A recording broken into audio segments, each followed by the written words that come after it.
ShelterApp. Raj, is that you presenting? Yeah, it would be me. Let me present my screen. You guys can see it? Yep. Awesome. So ShelterApp or Strapped is an all-volunteer nonprofit which helps homeless and at-risk families connect to services like food, shelter, health, resources, and other work resources.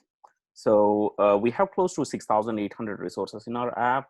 We are trying to expand our database. Like since the pandemic, since the COVID crisis began, like we had like close to 100,000 users who came from across the country who were requesting us for like adding more resources in their specific cities.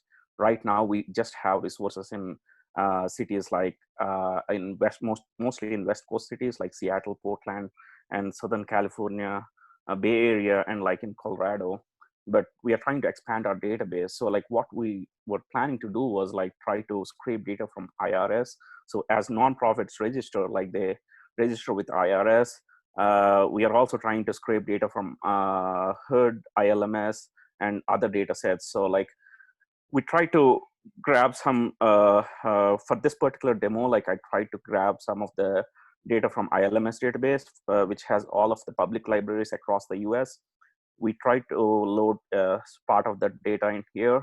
So as you can see, like their database only contains like name, address, city, state, and zip.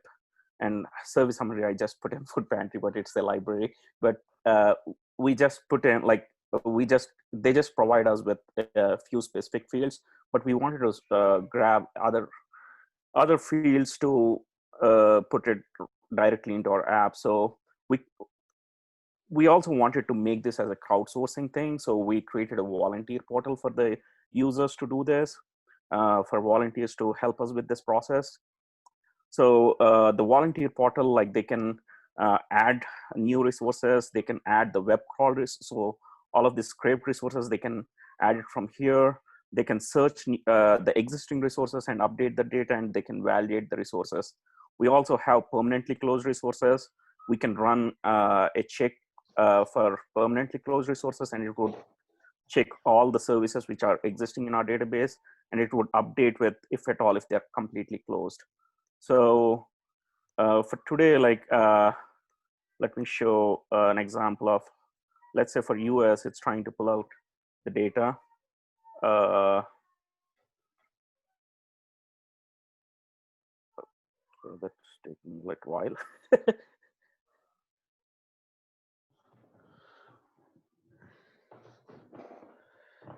Okay, so what it does is like it pulls out from this particular database from the backend, like where we scrape this data from ILMS database. It just has these few fields in there, but it doesn't have an email. The email has been pulled out from the website itself. It just goes into the website, pulls the email from here. Also, it checks for the address information.